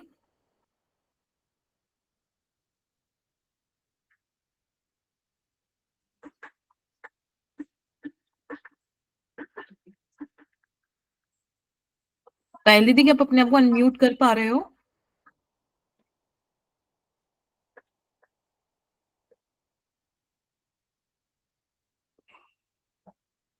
हरे कृष्णा। जी जी दीदी, बोलिए। हाँ, अभी ना गुरुदेव, श्रील गुरुदेव की ना भागवत थी, बड़ौदा में, मुझे नाम ध्यान नहीं आ रहा, वहां पर थी। तो वहां पे उन्होंने ना वामन अवतार की उन्होंने कथा थी हमारी। तो उन्होंने जैसे बताया था कि इस बार के जो हमारे इंद्र का नाम है वो पुरंदर है। तो अब उन्होंने ये भी बताया था कि जो अगले मनमंथ में जो राजा बलि होंगे वो वहां के राजा होंगे। जैसे अभी जैसे इंद्र है ना, तो पुरंदर है, लेकिन नेक्स्ट उसमें राजा बलि होंगे, इंद्र लोक के राजा। जी। तो हेलो। जी जी प्रभु जी दीदी। आवाज आ रही है आपको? हाँ, पूरी आवाज आ रही है, आप बोलिए। हाँ जी। तो वही मैं वही बता रही थी कि जैसे गुरुदेव ने काफी डिटेल्स में ना हमें बताई थी कथा जी वामन अवतार की। हाँ जी। जी जी जी, बहुत अच्छी बात है। देखिए, हम तक अगर ये कथाएं पहुंच रही हैं और जैसा आपने बताया अलग अलग माध्यम से पहुंच रही हैं, तो हमें ये सोचना चाहिए, ये कथाएं अगर हम तक पहुंच रही हैं तो ये कथाएं हमसे क्या चाह रही हैं, हमसे क्या मांग रही हैं, हमें क्या बता रही हैं, क्या निर्देश है इन कथाओं का। देखिए, कथाएं टाइम पास के लिए तो है नहीं, है ना। जी। कथाएं हमारा ज्ञान बढ़ाने के लिए नहीं है। कथाएं हमारा जो है मनोरंजन करने के लिए नहीं है। कथाएं हमारे मन का रंजन करने के लिए है, मन का मंथन करने के लिए है ना। तो आपने बहुत अच्छी बात कही कि ये जो कथा है ये आपने अभी हाल में ही महाराज जी से भी सुनी है। तो देखिए, कितनी अच्छी बात है, आप तक ये सीख पहुंच रही है। अब आपके हृदय में एक दृढ़ विश्वास होना चाहिए कि इस कथा का आपके जीवन में, हो सकता है आपके मन में उभरने वाले कुछ प्रश्नों के उत्तर से शायद कोई संबंध रहा हो, है ना।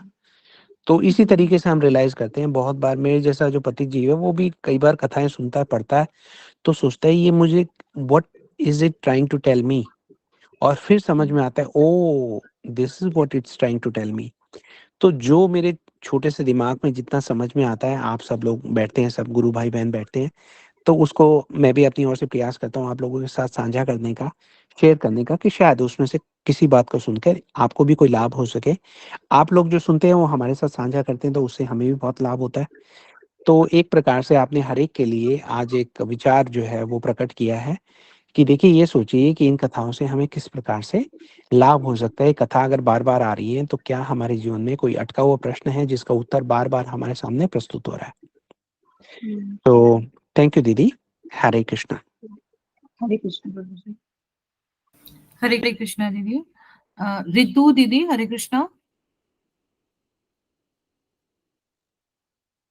हरे कृष्णा रितु दीदी। अनम्यूट कर ले मो। दीदी क्या आप अनम्यूट कर पा रहे हो?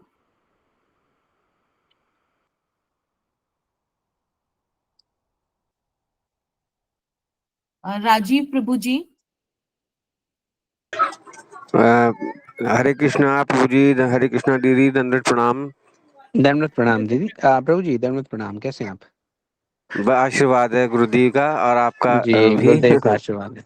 जी, हमारी प्रार्थना है आपके प्रभु साथ जी, में। एक प्रश्न है मस्तिष्क में कि जैसा हम एकादशी व्रत रखते हैं तो ये तो सबको ज्ञात है कि चावल का जो भक्ष मतलब भोजन है वो हम नहीं करते, मगर चूंकि जगन्नाथ जी में चावल का ही भोग लगता है ऐसा बताते हैं, चाहे एकादशी हो या वैसा। अरे अभी मुझे जो है ज्ञात है कि वहाँ एकादशी उल्टी खड़ी है, मतलब इस तरह का कुछ किंवदंती है। तो कृपया आपसे अनुरोध है कि इस संदर्भ में जरा प्रकाश डालें कि वहाँ पर चावल का भोग क्यों है, और आम सामान्य के लिए, जन सामान्य के लिए चावल का परित्याग के लिए आदेश क्यों है। जी प्रभु जी, आपने बहुत अच्छा प्रश्न किया है। जी देखिए, हम जो भी जगन्नाथपुरी जाते हैं वो ये चीज देखते हैं, है ना, कि वहां पे जो है एकादशी का व्रत नहीं कर रहे, और ये बोलते हैं कि भाई भगवान क्यों व्रत करे, है ना। और बात तो सही है, जो व्रत है वो हमारे लिए, वो भगवान के लिए तो व्रत नहीं है। जी प्रभु एकादशी का जी। जब ऐसा भी कहा गया है कि जब हम व्रत करते हैं तो ठाकुर जी को हमें व्रत कराने की जरूरत नहीं है। ठाकुर जी को तो हम अन्न का भोग तब भी लगा सकते हैं। अब जी इसका प्रभु जी। दूसरा पार्ट ये है कि जब भगवान को हम भोग लगाते हैं तो वो प्रसाद बन जाता है। तो अब वो जी प्रसाद हमें लेना चाहिए कि या नहीं लेना चाहिए, ये भी एक प्रश्न है। अब हम उस जी पे चलते हैं। भगवान को तो हम समझ गए कि भगवान को तो भोग लगा सकते हैं हम अन्न का एकादशी वाले दिवस पे भी। जी जी अब क्या हम उसे एकादशी वाले दिन ले सकते हैं या नहीं ले सकते?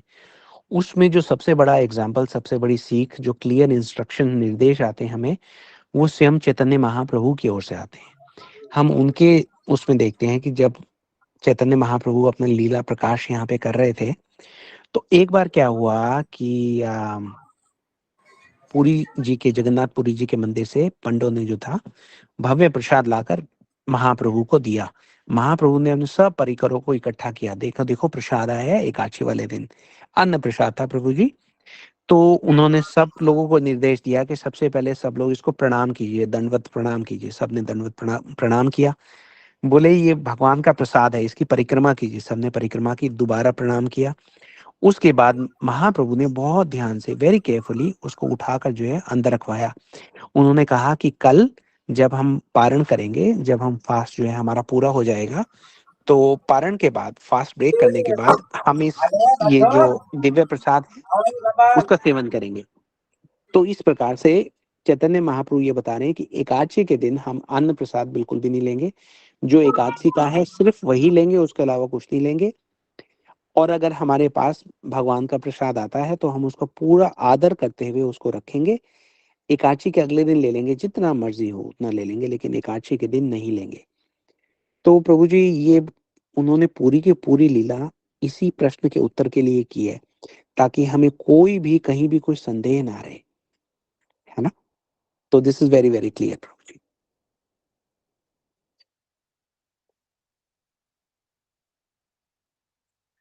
जी राजीव प्रभु जी, आपको ये प्रश्न का उत्तर जो है वो आपके संतोषजनक है?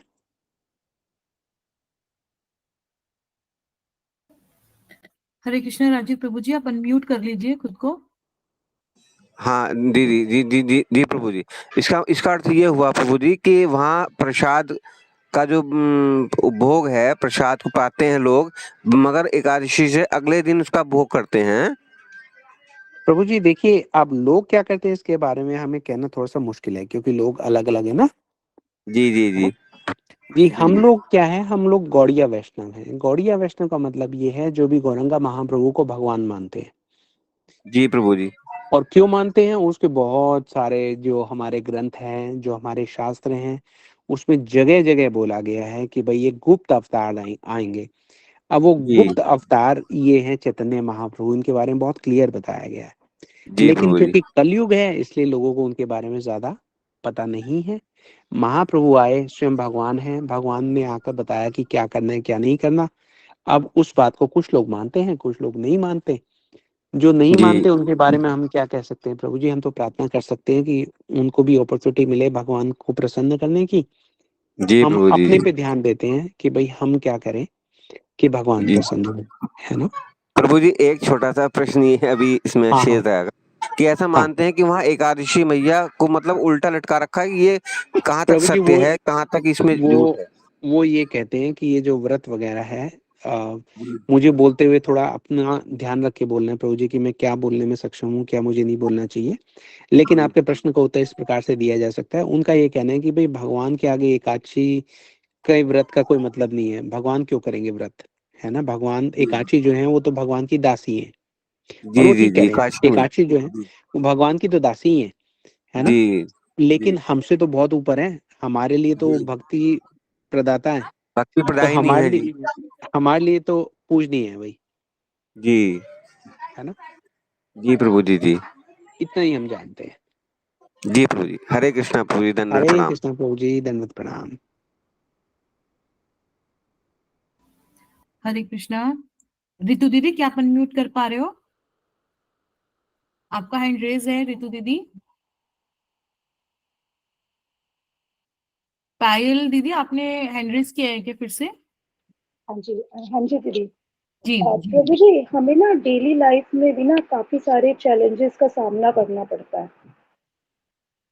आपकी जी आवाज आ रही है प्रभु जी? तो जी जैसे अब हम लोग जैसे स्कूल लाइफ में, जैसे टीचिंग में हूँ मैं, तो आसपास जो भी हमारे जो टीचर्स होती हैं, जैसे वो ये लोग इस चीज को एक्सेप्ट नहीं करते कि कृष्ण ही भगवान है। जी, कैसे वो करेंगे, कहते हैं, नहीं करते।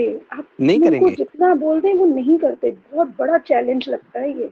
जी आप ये सोचो, आप इस बात से हैरान मत हो कि वो एक्सेप्ट नहीं करते। अगर कोई एक्सेप्ट कर ले तो वो हैरानी हैरानी की बात है। हाँ, कलयुग इज ये नॉट तो मेंट है। For them. हाँ, कलयुग भगवान में विश्वास के लिए जो है वो आसान जग नहीं है, बहुत मुश्किल है। तभी तो कहते हैं कि आप बहुत भाग्यशाली हो। प्रत्येक व्यक्ति कैसे एक्सेप्ट करेगा नहीं वो करेगा। तो मतलब सभी एक है, वो यही मत होता है, सारे एक ही हैं। अरे सारे जी कैसे एक है? इनको मतलब कैसे हम इनको थोड़ा सा एनकरेज करें, जी कैसे देखिए, आप लाएं? ऐसे लोगों को केवल आप जो है प्रसाद दीजिए, उनके साथ बात मत कीजिए। वो बातों-बातों में इतना कोई अपराधजनक बात बोल देंगे जिससे वो थोड़ी बहुत सुकृति होगी वो वहीं पे नष्ट हो जाएगी। उनके साथ आप समझ गए कि उनमें इतनी बुद्धि नहीं है, उसमें उनकी भी गलती नहीं है, मतलब गलती है तो सही उनकी, इस जन्म की गलती नहीं है, पुराने जन्मों की गलतियाँ हैं। कौन क्या विचार लेके पैदा होता है, कौन किसकी बात मानता है, यही तो भाग्य है। आपका भाग्य कैसे निर्धारित होता है, इसका मतलब ये है कि आपने किसकी बात मानी है। दुर्योधन ने शकुनी की बात मानी, युधिष्ठिर जी ने भगवान कृष्ण की बात मानी। आप अपने जीवन में जिसकी बात मानते हो, उस पे पूरा विश्वास करते हो तभी तो उसकी बात मानते हो। अब आपका विश्वास किसमें दृढ़ हुआ है, ये आपके पुराने जन्मों के कर्म निर्धारित करेंगे। जो गलत-गलत बात बोलने वाला व्यक्ति है, उसमें अगर आपका विश्वास जम गया है, तो आपको उसकी हर बात जो है वो ध्रुव सत्य लगेगी। और आपका दिमाग कोई बदल नहीं सकता। कोई आपको समझाने की कोशिश करेगा तो कहेगा ये व्यक्ति गलत बोल रहा है। तो ये तो इतना बड़ा चक्र है कर्म का कि उसमें प्रत्येक व्यक्ति जकड़ा हुआ है। दूसरे नहीं, हम भी जकड़े हुए हैं। लेकिन अच्छी बात ये है कि हमने कभी कोई सुकृति की होगी जिसके कारण हम कहीं न कहीं से साधुओं के संपर्क में आए हैं। उस कारण जो है हम भगवान की ओर बढ़ने का जो अवसर है वो हमारे सामने आ रहा है। उसमें भी हम कई बार चूक जाते हैं, है ना? तो ये सब सारे पुराने कर्म हैं जो उनका पीछा कर रहे हैं। वो ये सोचते हैं कि वो स्वच्छंद हैं, वो ये सोचते हैं कि वो स्वतंत्र हैं, वो ये सोचते हैं कि ये उनका एक विचार है। वो ये नहीं जानते कि ये विचार उनके पुराने किए हुए कर्मों का आदेश है। वो स्वतंत्र नहीं है, वो तो बेचारे बद्ध हैं, बंधे हुए हैं अपनी विचारधारा से, वो चाह के भी उसको चेंज नहीं कर पाएँगे। लेकिन आप में ये शक्ति है कि आप वो चेंज कर सकते हैं। थोड़ा धीरे-धीरे होगा, लेकिन आप उनको भगवान का प्रसाद देना शुरू करो, बिना ये बताए कि भई क्या है, क्या नहीं है। उनको बोलो देखो मैंने आज छोले-भटूरे बनाए हैं, खाओ, है ना? आज राजमा चावल बनाए हैं, खाओ, आज कढ़ी लेके आई हूँ, खाओ, सबके लिए बनाई है। जैसे अच्छा, श्रीला प्रभुपाद जी करते थे। जैसे शिला अच्छा। प्रभुपाद करते थे। उसके और भी बड़े सारे फ़ायदे हैं। जब आप भगवान का प्रसाद बना के वितरण करते हो उसका, तो राधा रानी बहुत प्रसन्न होती है। वो आपके किचन में इतनी समृद्धि दे देती है कि आप बनाते जाओ और बाँटते जाओ, बनाते जाओ और बाँटते जाओ। एक किस्म से जो व्यक्ति ये कहता है, मान लीजिए आपके संपर्क में कोई व्यक्ति आए कि भई बड़ा दरिद्रता है, वो भी तो एक चीज़ होती है ना जीवन में। उनको बोलिए कि आप एक काम कीजिए फिर, आप प्रत्येक एक नए व्यक्ति को जो है भगवान का भोग लगा हुआ जो प्रसाद है, वो खिलाइए। वो कहेंगे हमारे पास खाने को नहीं है, हम दूसरों को क्या दें? बोले जो आप दे सकते हैं दे दो। अदरवाइज़ क्या करो, एक जो भी मतलब आपको दरिद्र व्यक्ति दिखे, पानी का भोग लगा के उसको पानी पिला दो। भगवान के प्रसाद का वितरण करते ही आपकी आधी इस संसार की प्रॉब्लम तो सॉल्व होने लगेंगी, है ना? बस आपको याद रखना है कि जो आपके पास सुख-सुविधाएँ आ रही हैं, उस कार्य को पूर्ण करने के लिए और भगवान की सेवा के लिए है, उसको अपनी भोग में नहीं लगाना। फिर देखिए आनंद ही आनंद है। जी, जी, जी। है ना? ये तो मैंने अपनी पर्सनल लाइफ में भी देखा है, जी, देखा ना आपने? पर्सनली भी देखा है। ये हुँ। तो है। जी, जी, जी। जी, देखिए ठीक कितना है। आसान है क्योंकि आप जिस व्यक्ति की मदद करेंगे, जिसको आप भोजन देंगे, जो भी करेंगे वो आपसे प्रसन्न होगा, है ना? आपने तो कुछ लिया नहीं ना उससे। तो जब लोग नहीं। आपसे प्रसन्न होते हैं, तो आप वैसे ही प्रसन्न हो जाते हैं, क्योंकि आप किसी की प्रसन्नता का कारण बन गए। आधे लोग तो इसी बात से दुखी हैं कि भई लोग उनको लाइक नहीं करते या जो लोग उनके आस-पास हैं, उनको वो लाइक नहीं करते। जब आप देखते हैं कि लोग आपसे प्रसन्न हैं, तो आपका स्ट्रेस वैसे ही कम हो जाता है ना? जी, दरिद्रता जी, रहती नहीं है। लोगों के साथ रिलेशनशिप में टेंशन कम हो जाती है क्योंकि आपने कुछ ऐसे रिलेशनशिप फॉर्म कर लिए ना, जो आपसे प्रसन्न ही रहते हैं। तो जो लोग आपको पसंद नहीं करते, उनसे आपका लेना-देना ही कम हो जाता है ऑटोमैटिकली। जी, भक्ति आपकी वैसे ही चल रही है। जी, आपके पास टाइम कम होगा क्योंकि आप सारा टाइम तो बिज़ी हो। प्रसाद बना के आपने बाँटने जाना है, ये करना है, वो करना है। चुपचाप अपनी गतिविधियों में लगे रहिए। जो प्रतिकूल लोग हैं, उनसे ना बात कीजिए, ना उनको ज़्यादा इसके बारे में बताइए। जी बस। प्रभु जी। जी, जी, ठीक है जी। दीदी। ठीक, हरे हरे कृष्णा। कृष्ण, हरे कृष्ण। हरे कृष्णा। राधिका रानी दासी दीदी। हरे कृष्णा दीदी, हरे कृष्णा प्रभु जी, दंडवत प्रणाम। दंडवत प्रणाम दीदी। हरे कृष्णा। प्रभु जी जैसे हम एकादशी का व्रत रखते हैं और उसी दिन जैसे वृंदावन चले गए तो वहां पर जैसे प्रसाद मिलता, उसमें तो अन्न होता, तो हमें वो लेना चाहिए? सवाल ही नहीं पैदा होता, बिल्कुल भी नहीं लेना चाहिए, नहीं लेना चाहिए? बिल्कुल भी नहीं। मैंने कई जगह ये सुना प्रभु जी की मतलब उसका वो नहीं करना चाहिए, अगर आप लोगों ने तो एक तरह से अनादर है वो तो। जी, अभी हमने जो एग्जाम्पल दिया वो आपने सुना? नेक्स्ट डे खाना चाहिए ना? जी, 1 मिनट, आप मुझे उत्तर देने दीजिए, मुझे अगर नहीं आएगा उत्तर मैं आपसे पूछूंगा। आप 1 मिनट मुझे उत्तर देने दीजिए ना। जी देखिए, अभी हमने जो आपको एग्जाम्पल दिया उसमें हम यही बता रहे थे कि आप उसको रख सकते हैं, उसका पूरा आदर कीजिए, अनादर का तो कोई मतलब ही नहीं हो सकता ना। हाँ जी, अगले दिन लीजिए, ठीक है? ठीक है प्रभु जी, धन्यवाद जी, प्रणाम। ऐसा कीजिए, धन्यवाद प्रणाम। हरे कृष्णा। यशोदा सानवल दीदी।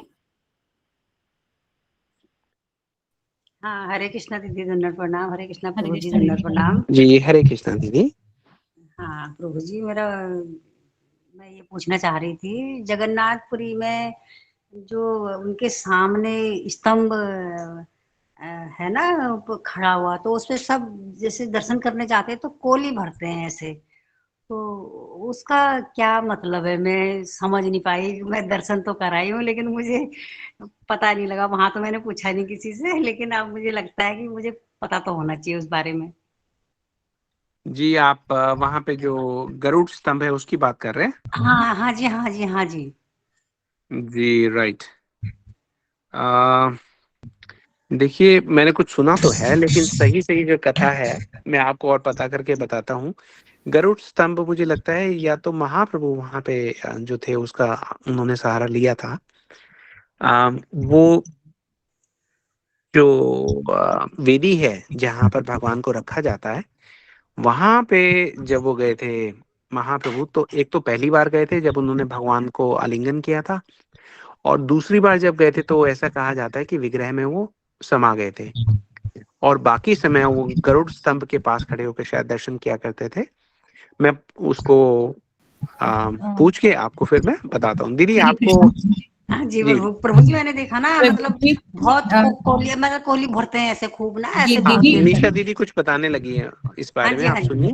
ठीक है दीदी दीदी। एक्चुअली कथा ये है कि जब चैतन्य महाप्रभु जगन्नाथ जी के दर्शन करने जाते थे तो वो राधा भाव से उनके दर्शन करते हैं वहां पर, तो वो अंदर तक जा ही नहीं पाते थे और वो बिल्कुल मूर्छित हो जाते थे, इतने भावावेश में आ जाते थे। तो जब प्रथम बार जब वो जगन्नाथ जी के दर्शन करने गए तो वो अंदर मंदिर वहां पे जो उनका जगन्नाथ का प्रमिसेस है वहां पर चले गए और वो मूर्छित हो गए। तब सार्वभौम भट्टाचार्य जी ने उनको वहां से लेके उनको अपने घर पे लेकर गए, उनकी उनका बहुत मूर्छा का निवारण किया।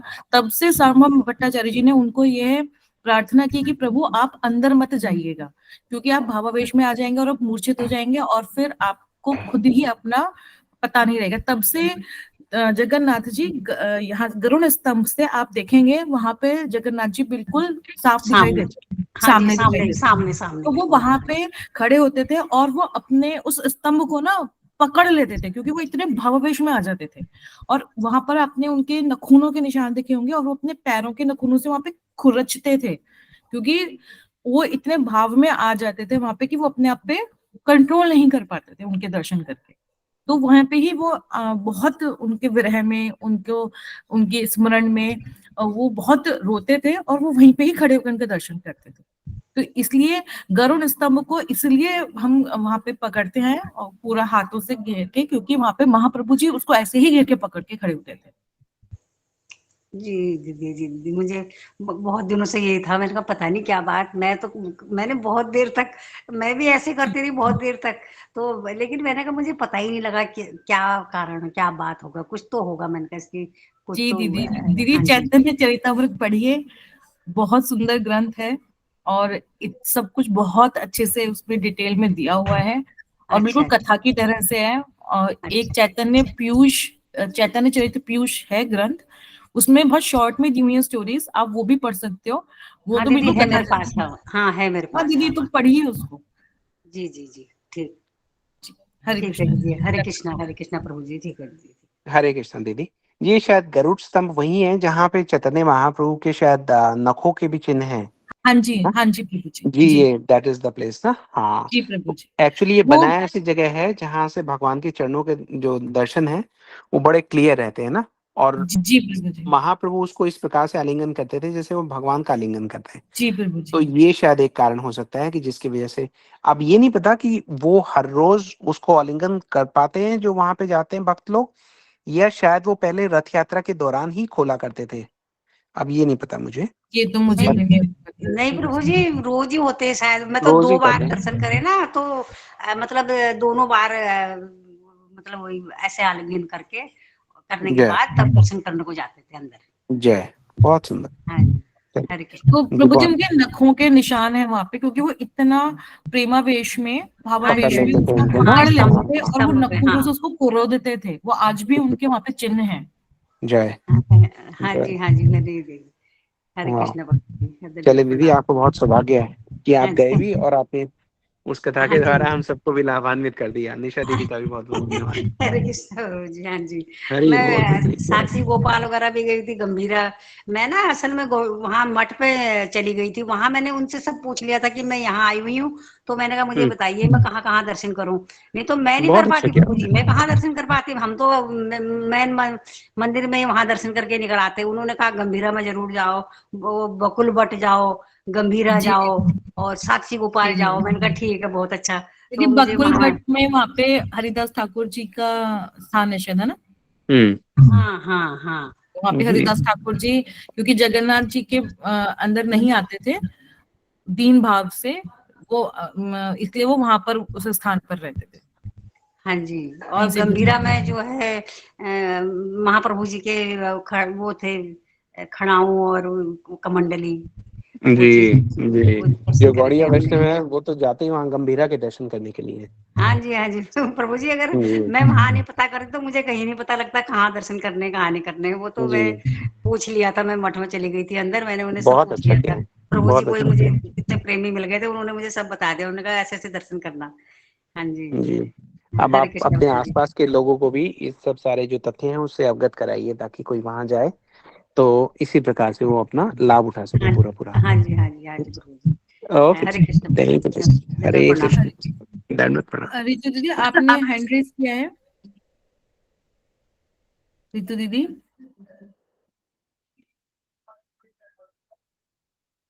हरे हरे कृष्णा दीदी, आप अपने आप को अनम्यूट नहीं कर पा रहे हैं या फिर आपका गलती से हैंड रेज हो गया है?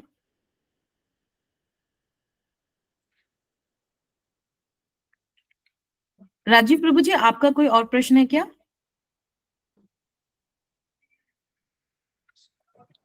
दंडवत प्रणाम प्रभु जी। दंडवत प्रणाम प्रभु जी। जी, जी। प्रभु जी, निशा दीदी से प्रश्न है कि ये प्रश्नोत्तरी का किस दिन किस दिवस में होगी, और यही मेरा प्रश्न था। और हाँ, हाँ, एक हाँ, बात प्रभु और जी। कि ये जो अभी दीदी ने पुस्तक का नाम बताया, चैतन्य चरितरामृत और चैतन्य गौड़ीय, चरितमृत और चैतन्य चरित्र पीयूष, जी, और एक है गौड़ीय कंठाहार। कंठहार, गौड़ीय तो ये कंठहार। दीदी कहाँ से उपलब्ध हो पाएंगी हमें? प्रभु जी वैसे आप मठ से ले सकते हैं। मठ से आप अगर आपको पुस्तक चाहिए, ग्रंथ चाहिए, तो आप मठ से आप किसी को कह सकते हैं तो आपको कुरियर हो जाएगा। आप हमें भी बता सकते हैं, एड्रेस दे सकते हैं तो आपको कुरियर हो जाएगा। दीदी और दीदी मेरे लिए तो आप मतलब उपयोगी रहेंगे, बट मैं आपको एड्रेस सेंड करता हूँ, और आप और उसका जो भी धनराशि हो मैं आपको व्हाट्सएप, वो प्रभु सॉरी जी फोन पे के माध्यम से। जी जी, आप अगर चाहो तो आप अमेज़न पे भी देख सकते हो। पीयूष, चैतन्य पीयूष तो मुझे लगता है ऑनलाइन भी होगा। अगर हुआ सारे तो ही मुझ ग्रंथ, प्रभु जी सारे ही ग्रंथ ऑनलाइन है, हमारे वेबसाइट पे भी है। लेकिन जी। वो थोड़ा सा ना प्रॉब्लम होता है अच्छा, अच्छा। पीडीएफ पढ़ने में। बेहतर है कि, ऑलराइट। हाँ जी हाँ जी, अच्छा है कि आप ना ग्रंथ लीजिए, आप उसको ना बच्चों को भी पढ़ाइए। जी उससे जी जी पढ़ने जी में भी बहुत अच्छा लग रहता है। आप जी मठ जी जी जी। में, जैसे हमारे वृंदावन में हमारे मठ हैं, आपके आसपास, आपके घर के आसपास भी कोई मठ होगा हाँ आपके दीदी, शहर में। हमारे मैं जनपद बिजनौर में हूँ, और हमारे आसपास मेरे ख्याल से बड़ौत में है, जहाँ संजय प्रभु जी जी। जी जी जी जी तो उनसे उनसे निवेदन करना होगा फिर मुझे, है ना? जी जी, हाँ जी हाँ जी जी। जी जी, धन्यवाद। श्यामानंद प्रभु जी। हाँ जी। और ये जो प्रश्नोत्तरी श्रृंखला है ये किस दिन होगी दीदी? वो प्रभु आपको जी, मैसेज कर देते हैं प्रभु जी, आप निशा दीदी को मैसेज कर लीजिए जी तो जी प्रभु वो जी, जी आपको जी कोऑर्डिनेट कर प्रभु जी। देंगे। ओके हरे प्रभु जी, कृष्ण, दंडवत प्रणाम प्रभु जी। हरे दंड कृष्ण। प्रणाम प्रभु जी, हरे कृष्ण। नंदिनी तन्वर दीदी, हरे कृष्णा। हरे कृष्णा, दंडवत प्रणाम प्रभु जी, दंडवत प्रणाम दीदी। दंड प्रणाम दीदी, हरे कृष्ण। प्रभु जी, मेरा प्रश्न ये है कि क्या हमारे जैसे मंदिर में राधा कृष्ण जी के मतलब एक से अधिक विग्रह रखना, क्या ये मतलब सही नहीं है? मतलब ये- हाँ मैं समझ गया। आप देखिए कारण क्या है, आप एक से अधिक विग्रह क्यों रखना चाहते हैं? एक विग्रह होगा ना तो उससे आपका एकांकी भक्ति रहेगी, एक पे स्थिर रहेंगे ना आप। हाँ तो जी अधिक प्रभु जी। विग्रह रखने का क्या कारण है? कई बार लोग जो हैं वो मान लीजिए कोई छुट्टी पे गया, इधर उधर गया, तो वो अपने ठाकुर जी को पधरा जाते हैं कि कुछ समय के लिए आपके यहाँ कृपा करेंगे। तो वो वाली सिचुएशन है या आप मतलब क्या कारण क्या हुआ है? प्रभु जी, ऐसा हुआ कि जैसे पहले मेरी छोटी बहन है तो वो लड्डू गोपाल लाए, फिर उसके बाद उनकी इच्छा हुई कि युगल सरकार भी होनी चाहिए, तो युगल अच्छा। सरकार भी मंदिर में है। हाँ। अब मतलब जोड़े से हैं बाल रूप में भी राधा रानी और ठाकुर जी, और एक मेरी नानी के कान्हा जी थे, उनकी मैं अभी सेवा कर रही हूँ, वो है। तो इसलिए मैं पूछ रही थी कि कहीं मैंने सुना भी है कि एक जब तक एक विग्रह नहीं होते तो एक निष्ठता नहीं आती है, या फिर मतलब भाव कहाँ पे ज्यादा होगा वो वाली चीज, कि इसलिए मैंने हाँ आपसे ये बात पूछी। जी, मुझे ऐसा लगता है कि आपकी जो स्थिति है उसमें आपके पास कोई ऑप्शंस तो नहीं है ना। हाँ जी। हाँ तो आप कोई बात नहीं, जो आपके प्रमुख जो विग्रह हैं उनकी तो सेवा कीजिए ही, बाकियों की भी साथ ही कर दीजिए, कोई बात नहीं है ना। प्रभु जी, एक और प्रश्न था मेरा कि जैसे हम हमारी मंगला आरती होती है, हम युगल सरकार की आरती करते हैं जब, तो मतलब क्या उस आरती में जैसे अब विष्णु नारायण भगवान का भी चित्रपट है, तो हमें उन पे भी वो घुमाना चाहिए दीपक उसी समय में, मतलब क्योंकि या फिर कोई जैसे तत्व का पहले आप भेद है? जी देखिए, सबसे पहले आप जो आरती करेंगे वो युगल किशोर की आरती करेंगे, है ना। हाँ जी। जी फिर गौर निताई की आरती करेंगे, उसके हाँ बाद जी। जो जैसे विष्णु तत्व हुए उनकी करेंगे, फिर नारायण जी की। प्रभु जी से जगन्नाथ जी का भी चित्रपट है, तो फिर हाँ मतलब तो जी। गौरनिताई जी की पहले करनी है या बाद में? जी मतलब देखिए, आप गौर निताई जी की पहले कीजिए, फिर जगन्नाथ जी की कीजिए।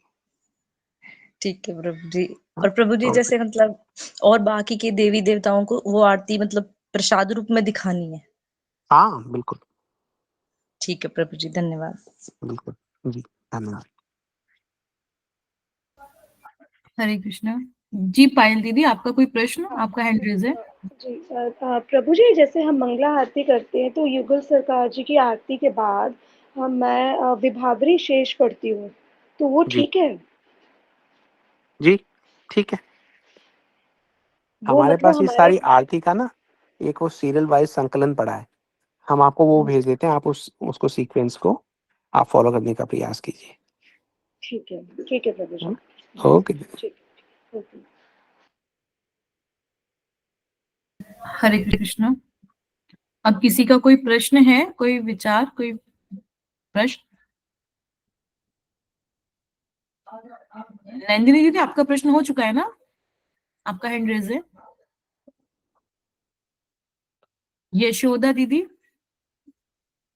हाँ, हरे कृष्णा दीदी, दंडवत हरे प्रणाम। कृष्णा हरे दीदी। कृष्णा प्रभु जी, दंडवत प्रणाम। धन्यवाद प्रभु जी, प्रणाम दीदी। हाँ मैं ये पूछ रही थी प्रभु जी, वो अभी दीदी ने पूछा ना ठाकुर जी के बारे में कि वो विग्रह मैंने भी मतलब दो हैं, एक तो मेरे ठाकुर जी हैं, तो एक कोई मतलब मुझे दे दिया उन्होंने, अब वो ले ही नहीं जाते, कह रहे नहीं तुम ही सेवा करो, तुम ही सेवा करो, मैं नहीं कर पाती हूँ, और जी लेके नहीं ये जाते भी मुझे। पाँच हाँ तो पाँच छह उन महीने हो गए। जैसे दीदी से हम बात कर रहे थे ना, अब हाँ जी। जो है वो आपके पास ऐसे नहीं है कि आप बाय चॉइस आप सोच रहे हैं कि भाई दो हैं मैं एक रख लूं क्या। दोनों जो है वो आपको सेवा प्रदान करने के लिए आए हैं, ठीक है। हाँ कई जी। बार ये होता है जिनके पास थे विग्रह उनकी नहीं परिस्थिति होगी, ठाकुर जी सेवा उनसे नहीं ले पा रहे होंगे, इसलिए ठाकुर जी ने उनको छोड़ा, उन्होंने ये देखा कि कौन योग्य है जो मुझे सेवा देगा, आपके पास आ गए, आप उनकी सेवा कीजिए आराम से। जो आपके वाले विग्रह हैं वो तो है ही आपके प्रमुख विग्रह, साथ हाँ में जो जी। है एक और फॉर्म आ गया, आप सेवा ले रहे हैं, बहुत सौभाग्य है आपका, लीजिए, कोई बात नहीं, धन्यवाद प्रभु जी। है ना? मुझे भी बहुत वो हो रहा था, मैं कई दिनों से कह रहे नहीं नहीं आप ही रखो, आप ही रखो। नहीं दीदी आप ही करो। वो फिर हाँ, से उनका कोई हाँ, जी हो सकता है परिस्थिति ऐसी हो ना, हाँ कि कई मैं बार मतलब व्यक्ति को सेवा नहीं कर बोलने में भी पाती तो हूँ। हाँ, झिझक आती है ना? हाँ जी, वो कोई मतलब बात नहीं। स्नान वगैरह नहीं कराती, भोग नहीं लगाती, कुछ नहीं करती थी, कहती मैं तो ऐसे ही रखे हुए थे। दीदी आप ही करो सेवा, नहीं आप, मैं खुश हूँ आपके पास छोड़े हुए हैं तो मैं बहुत खुश हूँ। हाँ जी। हाँ, तो उनको बोलो कि ठाकुर जी भी खुश है मेरे पास, वो भी वापस जाने में इंटरेस्टेड नहीं है इतने, अच्छा ठीक है प्रभु है ना? जी। जी, धन्यवाद प्रभु जी। नहीं उनको लेकिन बोलना नहीं है, तो मैं भगवान आपको वैसे ही जानते कह हैं रहा हूँ। ना, फिर दोनों दोनों को ले जाना पड़ता है मेरे को। हाँ, हाँ जी ठीक है, जी, हरे जी, कृष्णा प्रभु जी, हरे अच्छा कृष्णा। दीदी, राधिका रानी दीदी। हरे कृष्ण प्रभु जी। प्रभु जी मेरा हरे एक कृष्ण क्वेश्चन दीदी, और है।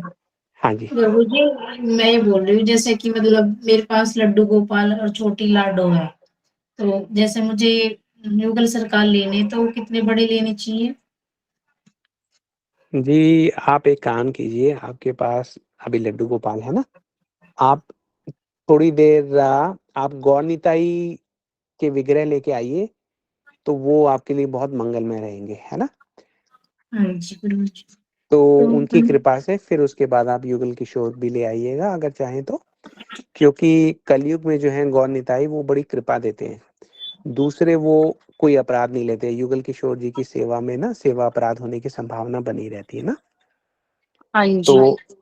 प्रभु जी कितने बड़े होने चाहिए, दोनों या श्री विग्रह? जी, कितने बड़े होने चाहिए डिपेंड करता है आपका मंदिर कितना बड़ा है, आपके पास सेवा के लिए उपलब्धियाँ क्या है ना, फैसिलिटीज़ क्या हैं, कितना आपके पास समय है। आप उसके हिसाब से ले आइए, ज़्यादा बड़े ना हो तो ही अच्छा है, 6 इंच के ले आइए। हाँ जी, क्योंकि सब बोलते हैं ना ज्यादा बड़े श्री विग्रह नहीं रखने चाहिए मंदिर में। 6 इंच के ले आइए आप, वो एक नॉर्मल हम देखते हैं कि साइज़ है, सब लोग उनको देखते हैं, तो आप 6 इंच वाले ले आइए, है ना? प्रभु जी फिर जैसे हम गौर निताई लाएंगे तो नवदीप धाम से ही लाना पड़ेगा, यहाँ नहीं मिलते कहीं? डिपेंड करता है आप कहाँ रहते हैं? दिल्ली में। अच्छा, अच्छा। जी, मिल तो दिल्ली में भी जाएँगे, वृंदावन में भी मिल जाएँगे। अच्छा, नहीं बोलते ना नवदीप धाम से ही लानी चाहिए। हाँ, धाम से ये मान्यता है कि धाम से लाने चाहिए, लेकिन अगर आप वहाँ नहीं जा रहे और आपके मन में है कि आपको लाने हैं, तो आप वृंदावन में भी मिल जाएँगे।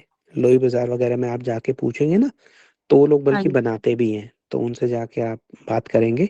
कई दुकानें हमने देखा है लोगों को लेते हुए वहाँ से काफ़ी। फिर प्रभु जी सेवा तो ऐसी रहेगी ना जैसे हम लड्डू गोपाल की करते? जी, जी। कैसे सेवा करते हैं आप लड्डू गोपाल की? जैसे सुबह मंगला आरती करते, भोग मतलब भोग बहुत बढ़िया। लगाते, तो साथ साथ ही तो हाँ, होता सब कुछ, उनका भी साथ ही हाँ, होगा ना। बहुत बढ़िया ऐसे ही कीजिए, और बहुत प्रभु सुंदर। जी जैसे स्नान कराते तो डेली कराना उनको भी, गौर निताई को? जी, अगर आप सबको डेली स्नान कराते हैं तो उनको भी करा दीजिए। हाँ जी, यही पूछना था। हाँ, है ना? प्रभु जी कभी कभी जैसे देर हो जाती है, मतलब आँख नहीं खुलती, जैसे किसी फंक्शन वगैरह में चले जाते हैं सुबह, फिर मंगला में नहीं पहुंच पाते, तो प्रभु जी फिर तो मैं तो हरे कृष्णा महामंत्र से ही कर देती हूँ मंगला आरती। कोई बात नहीं, है ना? आप ऐसा कोई जो आपका अपराध सामर्थ्य तो है नहीं है? जी, देखिए आप अपनी ओर से you keep trying your best, always praying. आप जब भी करें ना अपनी ओर से आप भरसक प्रयास कीजिए, उसके साथ प्रार्थना कीजिए कि ठाकुर जी हमें कुछ ऐसा मौका दीजिए कि हम आपकी और अच्छे से करें। तो ऐसे-ऐसे करके आप इम्प्रूव करें, है ना? हाँ जी, प्रभु अब जी मैं वैसे तो डेली रहते हैं, जैसे महीने में 2 या 3 दिन तो हो जाता कभी-कभी। हाँ, कोई बात नहीं, आप अपना प्रयास करते रहिए। मैं तो आपको जो है एनकरेज ही करूँगा, मेरे मुँह से कोई ऐसी बात निकल जाए जिससे आपके मन में वहम आ जाए, उसका कोई लाभ नहीं है। आप ठाकुर जी से यही कीजिए कि ठाकुर जी आप हमारे परिवार के सदस्य हो, हमें आप थोड़ी अकल दो कि आपको किस प्रकार से प्रसन्न रखें, क्या करें कि आप खुश हो जाओ, है ना? आप हाँ कोई जी। ऐसा उपाय निकालो कि जैसे फॉर एग्ज़ाम्पल सुबह नींद नहीं खुलती, तो बोलो आप कुछ ऐसा उपाय करो ना जिससे हमारी नींद खुले, आपके दर्शन करें, आपकी सेवा करें। तो ऐसे-ऐसे करके एक रास्ता निकालो, दूसरा निकालो, तीसरा निकालो, कोई ना कोई रास्ता हाँ जी, निकालो प्रभु जिससे जी। आप ठाकुर जी की सेवा में और आनंद प्राप्त करो। ऐसे सोच के चलो अभी आप। हाँ जी, प्रभु जी। धन्यवाद प्रभु जी। ठीक है दीदी, हरे कृष्ण। हरे कृष्णा। और किसी का कोई प्रश्न? तो प्रभु जी इस सत्र को विराम कर सकते हैं, क्योंकि अभी जी, लग रहा है ठीक कि है। किसी का प्रश्न नहीं है। जी, ठीक। चलिए, आप सब लोग कृष्ण प्रभु जी, दंड प्रणाम। अनंत जी कोटि दंड दंडवत प्रणाम प्रणाम प्रभु जी। जी। हाँ हरे प्रभु कृष्णा जी प्रभु जी, दंडवत हरे प्रणाम। कृष्ण प्रभु हरे जी, कृष्णा दंडवत प्रणाम। दंडवत प्रणाम हरे कृष्णा प्रभु जी, हरि बोल दंडवत प्रणाम। हरि बोल।